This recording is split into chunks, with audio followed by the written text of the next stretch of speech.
Hello and welcome back to a Salesforce United podcast, a show to satisfy our curiosity about Salesforce and the best part about Salesforce community. Here we discuss engineering discoveries, professional secrets, and the career of our guests. My name is 𝐒𝐚𝐥𝐞𝐬𝐿. I am a software engineer and your host for this show. Hello, my name is Olga, and as always, I'm passionate about Salesforce and about our new episode. Hello everyone, it's me, Olga Dmitrieva, a Salesforce software testing engineer, and I'm happy to greet you here today on our podcast devoted to exploring this fascinating world of Salesforce. Don't you wish you could just peer into a crystal ball or break open a fortune cookie and divine the future? And what about the future of Salesforce? Maybe you could find out exactly which way the industry is headed. Or what new CRM features will make it easier for your sales team to reach better targets in 2023? Or what disruptive technology will make a big impact on the marketing workflow next year? Such questions and more are all in our minds. Luckily, on our today's podcast episode, we are delighted to introduce you Georgy Savelyev, a Salesforce software certified technical architect and a 38 times Salesforce certified professional with hands-on expertise such as implementing Salesforce Communication Cloud globally and a co-leader of Dubai Salesforce Architect Community Group. Georgy will help us to understand a little about these issues. So Georgy, welcome aboard. Thanks, guys. Thanks for having me. I've been listening to the podcast for a few of the last episodes. You had my friends Gosha and Misha on the last couple episodes, so I decided, I should reach out and see if I can get on the podcast. So thanks so much for having me. Yeah, thank you very much. And let me move to one of the most interesting aspects of your professional life. You managed to cover so many roles on Salesforce projects: PM, BA, Dev, Architect. You have 38 Salesforce certificates and are one of top CATs. And I have a question in this regard. How did you manage to achieve all that? Well, I think the biggest factor of it is just time, especially if we're talking about certifications and specifically CTA. Definitely the biggest factor there is time and also motivation. For CTA specifically, because it takes so much time, I think, for most people, it would take between 6 months on the low end to 2 years on the high end. And you don't set out on that kind of journey and actually finish it unless you have a big internal motivation. And then earlier in my career, I did a few different roles. So I was acting as a project manager, as a business analyst, partially as a developer. So a big factor of that was I was in a rotational program where I was doing a variety of different roles to kind of figure out what I wanted to do after I finished the rotational program. So that was hugely beneficial for me because when I graduated from university, I had this thought that I wanted to be a project manager. And then I acted as a project manager and realized that I understand that this is a very important role, but I'm not very good at it. And more importantly, I just do not like it. So I feel like one of the big takeaways from that was, you should try a variety of roles because what you think you might like might not actually be what you're good at and what you actually do like. So yeah, but coming back to the question, basically time and motivation are the biggest factor. Yeah, time is a real fortune of ours, and you are a really highly motivated professional, and you can set a good example to our listeners to follow, I think. As I see that you've been involved in many different directions, right? But speaking in general about work-life balance, so we always, curious how our those top-level guests to manage all that. So I think this is one area where I'm still struggling to do this well. I think work-life balance is definitely a challenge for me. When I was doing my CTA prep, I was working on customer work, maybe on average 50 hours a week, and then on internal initiatives at the company for maybe an additional 5 or 10 hours a week, and then maybe 20 hours a week of CTA study on top of that. So basically my entire week and weeknights, and then most of my weekend was dedicated to work or CTA, which is kind of work related.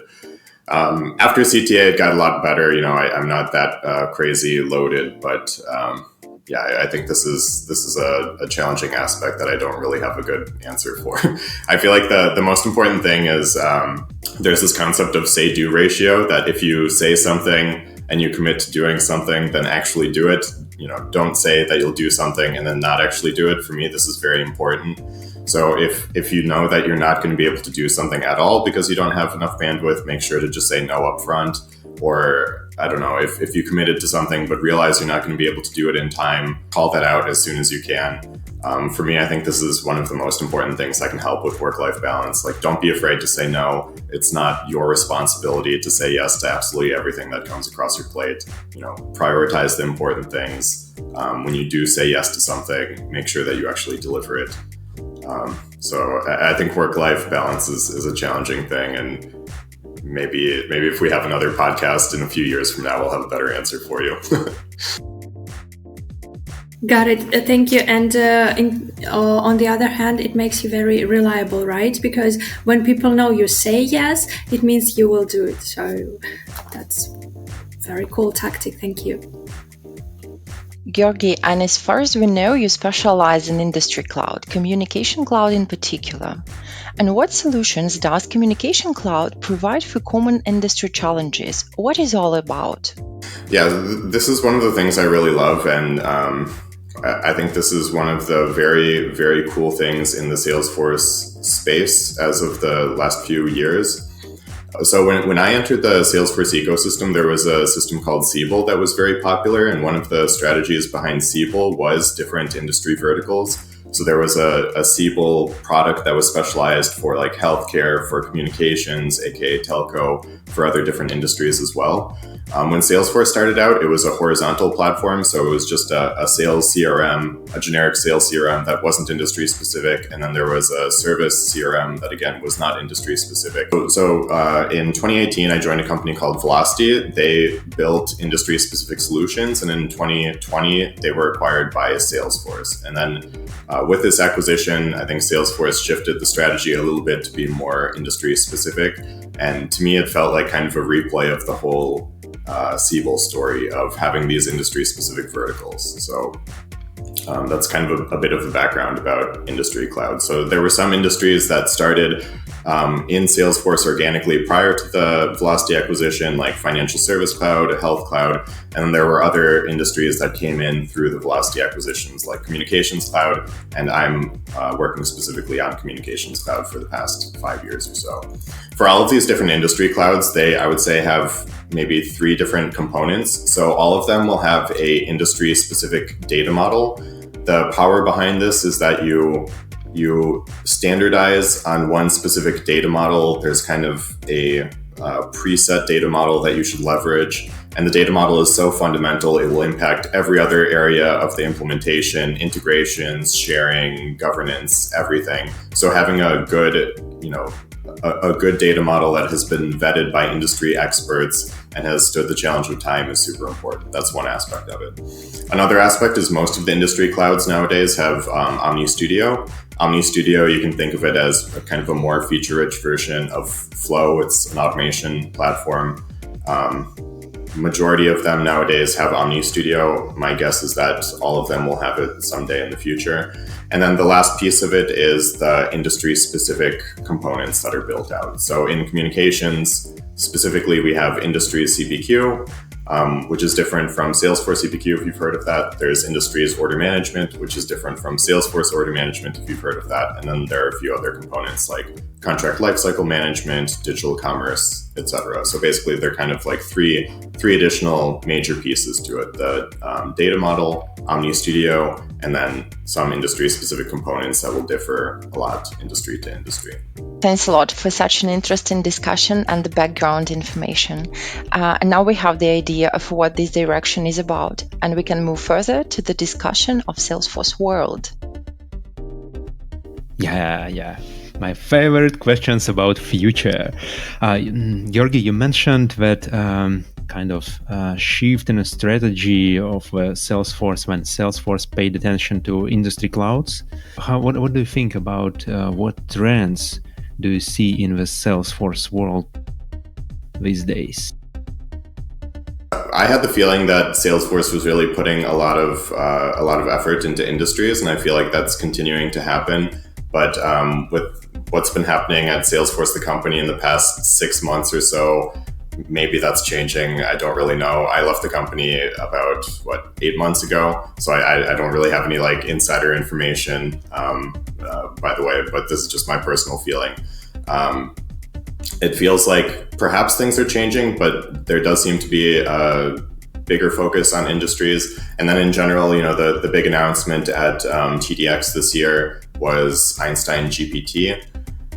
This feels kind of like a big marketing push because this is the really hot thing that everyone is talking about. I don't know how much of an actual long-term strategic thing it will become. It will be interesting to see how that plays out. But, Salesforce is a leader of the CRM industry.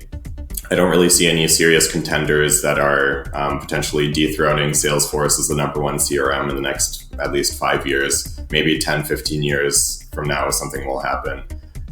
But I mentioned the company 𝐒𝐚𝐥𝐞𝐬𝐟 earlier in terms of how industry cloud got started. I think this is kind of, my guess is that the 𝐒𝐚𝐥𝐬𝐿 story will end up replaying long term. So what happened with 𝐒𝐚𝐥𝐬𝐿 is there was a company called 𝐒𝐚𝐥𝐬𝐿. It got acquired by a company called Oracle. There was a person named Mark Benioff that then left Oracle/𝐒𝐚𝐥𝐬𝐿 and started Salesforce. And then Salesforce kind of killed and replaced 𝐒𝐚𝐥𝐬𝐿. My feeling is that story will exactly one-to-one replay in the future.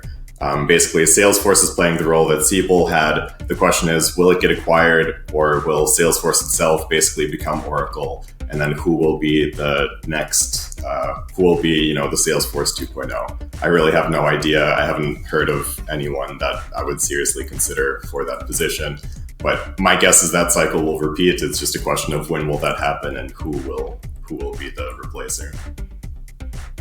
Wow. So we can expect, from your perspective, we can expect Salesforce 2.0, some new Salesforce, some company with completely different name and some new ideas, new approaches, some innovations. Great. So it's next couple of years, it's a time to watch different startups in Salesforce industry or on sales automation industry. What startups, what new companies you notice on the market? Well, in the CRM space, I've heard of Airtable and Zoho. Those are the only names that I've heard a few times. I haven't really looked into them in detail, and from my perspective, it doesn't seem like they're, at this point, potential serious contenders for Salesforce. I don't know. My personal feeling is I think Salesforce will continue to be the leader for at least 10 years. And as people that are very invested in the Salesforce ecosystem, and for myself, I spent a lot of time on CTA, which is very Salesforce specific. I feel that there will be at least 5 or 10 years of big benefit out of that.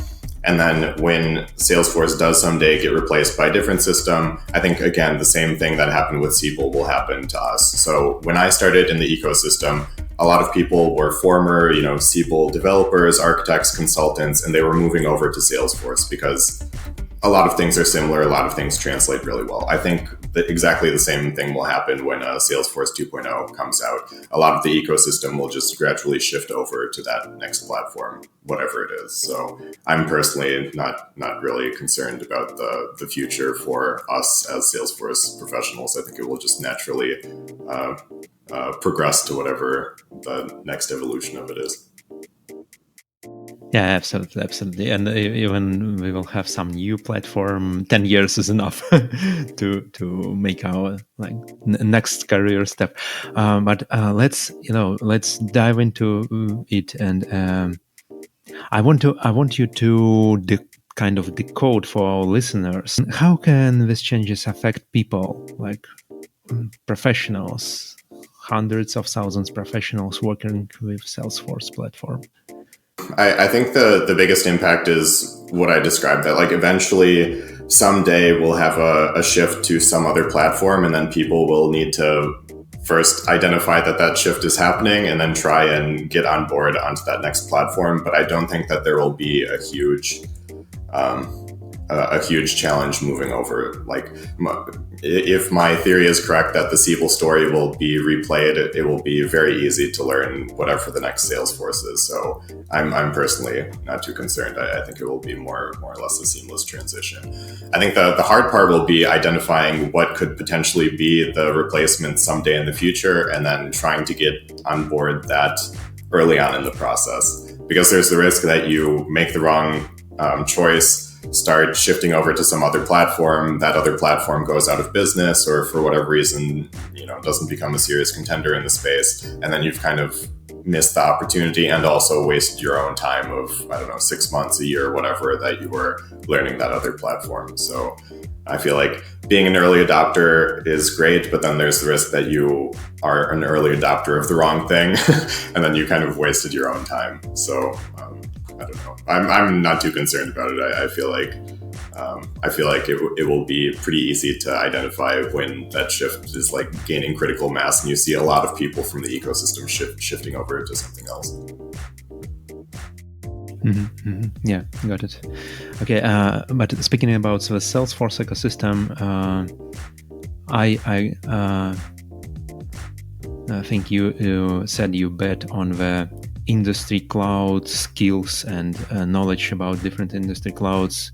So it's the main skills everyone should pay attention at, right?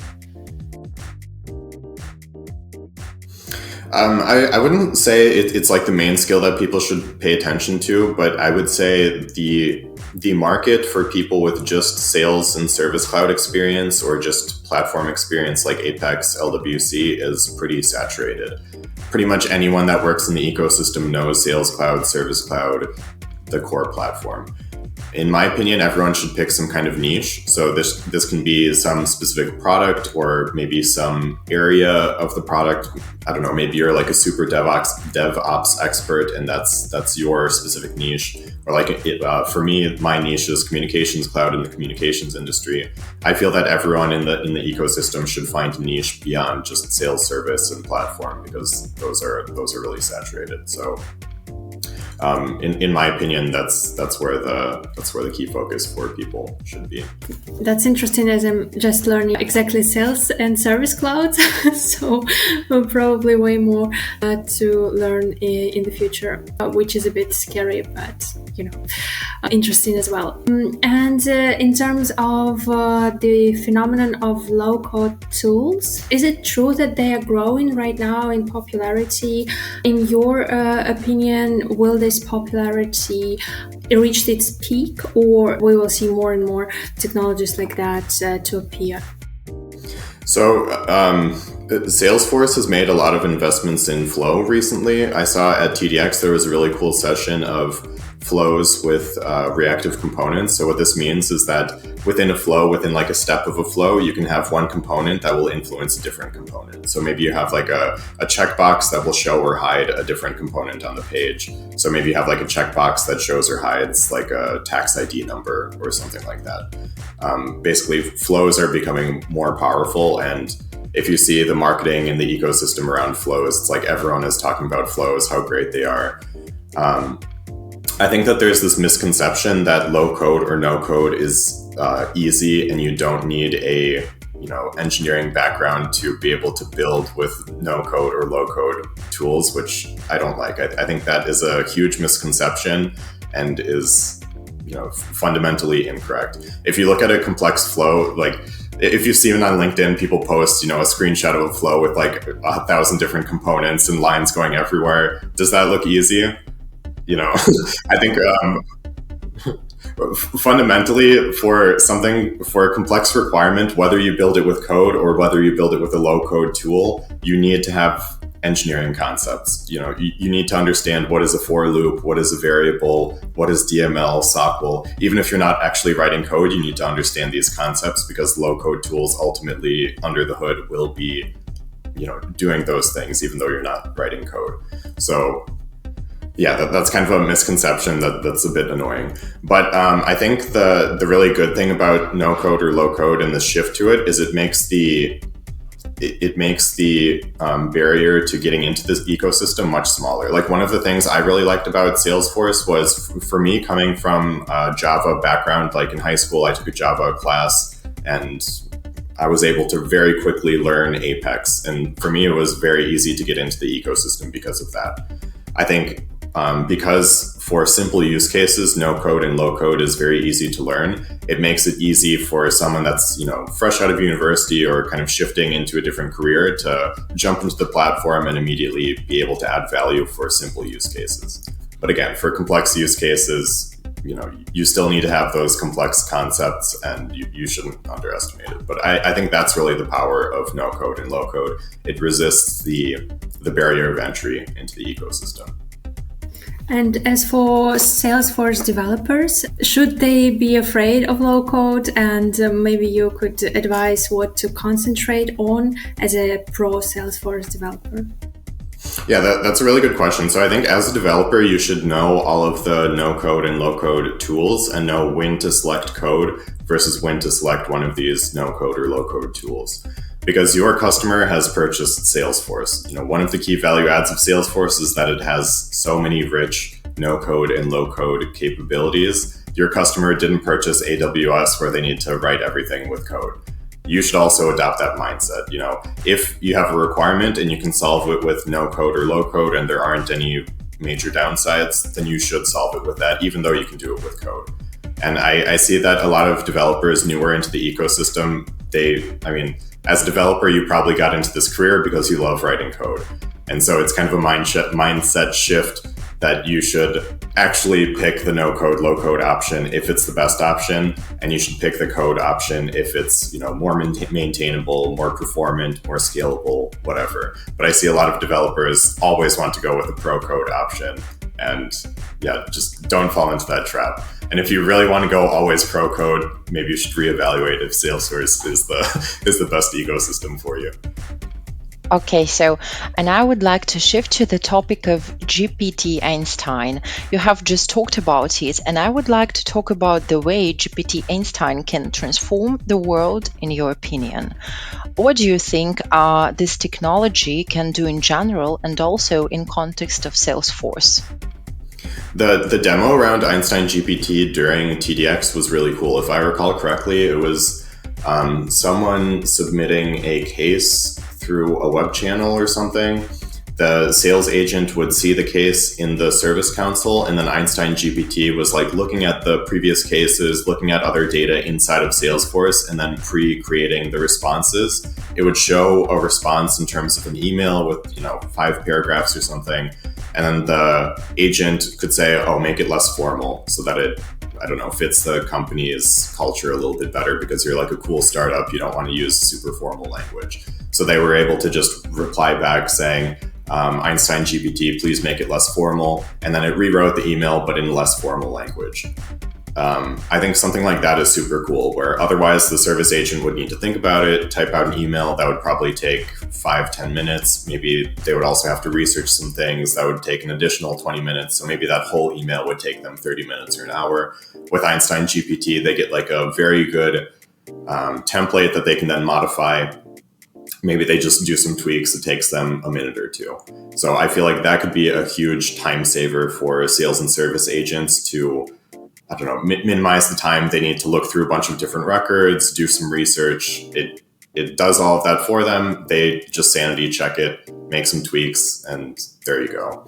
I feel like the dangerous part of it is if you get too comfortable with it. AI is only AI. It doesn't have that human touch to it.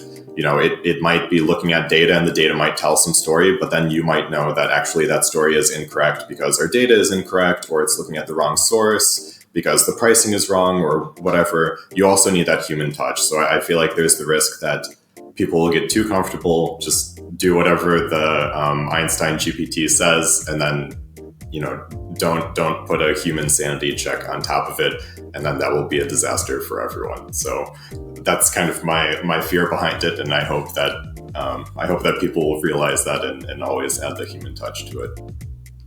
But it would be interesting to see how much of this is marketing and, trying to jump on top of latest bandwagon versus how much of it is really a strategic thing that, will actually be a product and actually be usable and all of that. To my understanding, this product is not GA yet. I don't know what the schedule is, but I would guess maybe within a year or so it would be available. So my question is, based on what they demoed, how much of that is actually usable versus how much of that is roadmap and will only be usable in a few years. I bet people will definitely rely on such tools, and but the idea about lack of human check, I think it will happen, unfortunately. Well, one thing to add, one of the really cool use cases as well is that it was able to generate kind of boilerplate Apex code. So, if you look at like an interface and you need to have a specific class that implements another class and then these specific methods, it will just do all of that for you rather than you having to look in the help docs. And then you can also feed it an Apex class and it will generate a test class for you.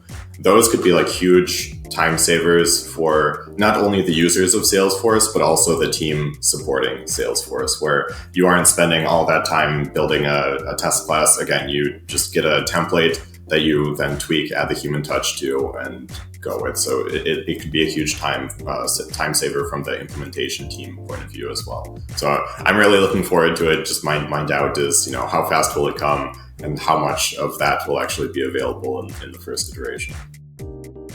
Yeah, because it's exactly what all the developers do in their IDEs. They write templates, and we usually, use a lot of templates. Okay, Georgi, let me ask about your personal future. You have reached one of the top positions in that Salesforce ecosystem. Certifications and professional experience and projects you made. What career do you see for yourself in the future?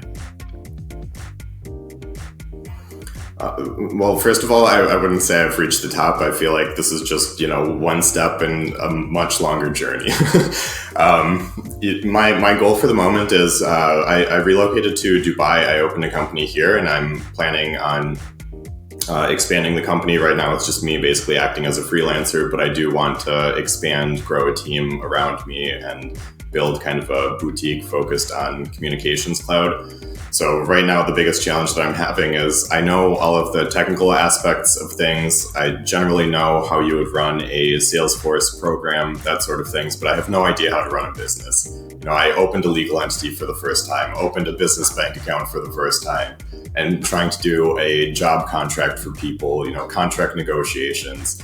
All of this is a huge learning journey for me, and it's just shocking how many small things that seem straightforward that you need to learn to be able to run a business. So it's really exciting for me that this is something completely new to me, and I'm trying to tackle it one day at a time. And of course, my previous knowledge of actually knowing how Salesforce works helps a lot because I don't really need to think about that much. Now I can focus my mental energy on all of these new things I need to figure out around running a business. So that's basically it for me right now. And I would advise for people to think about your, if you haven't thought about it, just think about where do you see yourself as like, what is the next step in your journey? This doesn't necessarily need to be a super detailed 5-year plan, but maybe what would be the ideal next job that you want? Or I don't know, if you want to shift from like a developer to an architect, what would be the best next step to do that? The way I've approached my career is always just looking kind of one step ahead, setting a goal that's reasonably achievable, working towards it, getting to that goal, and then thinking about what's next. A lot of people have this like detailed 5-year plan that, okay, I'm going to have these 3 jobs.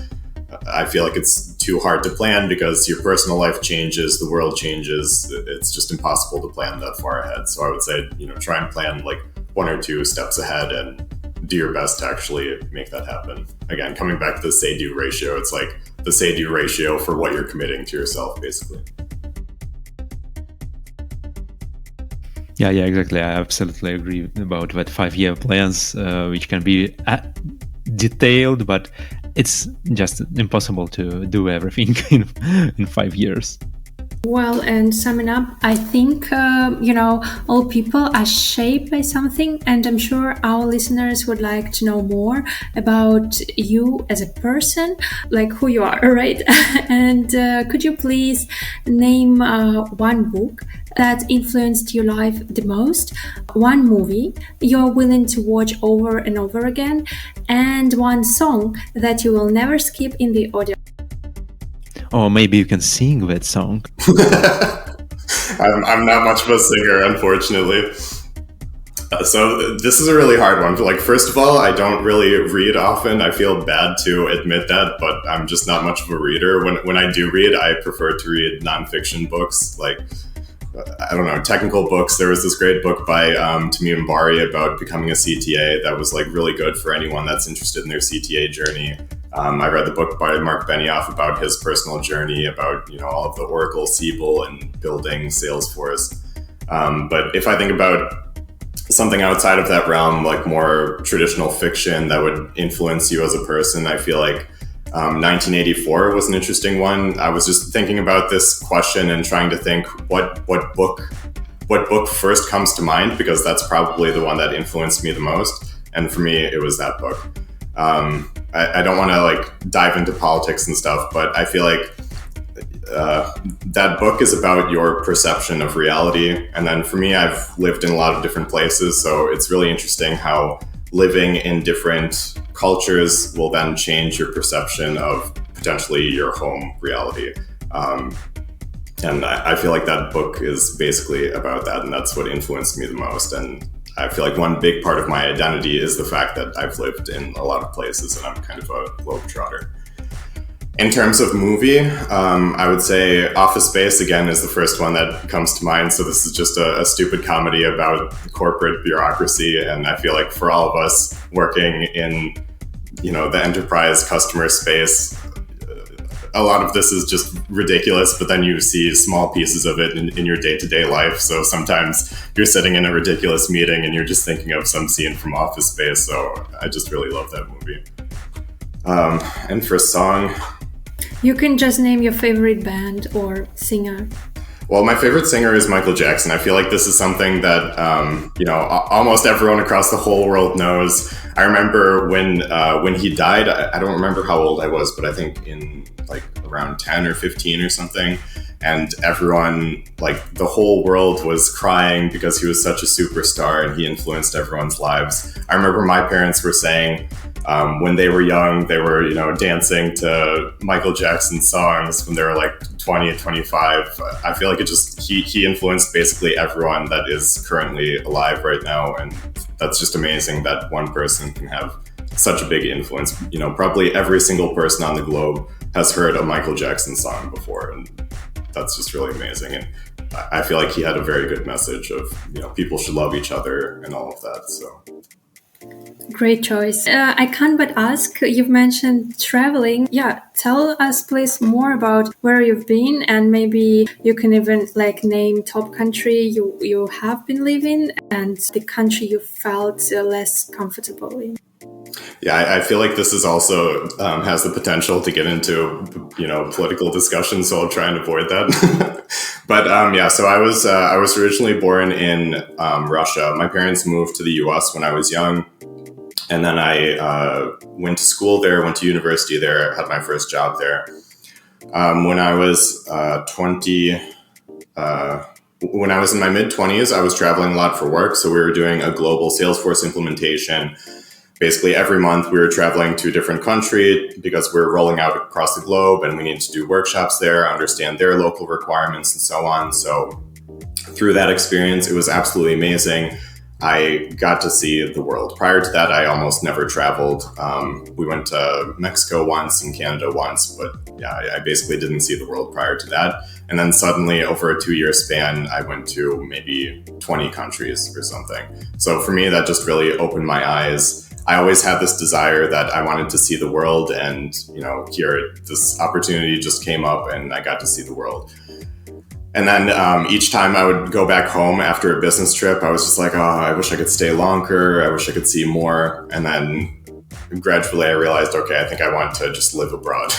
So then that took me back to Moscow in Russia, because that was the easiest opportunity for me.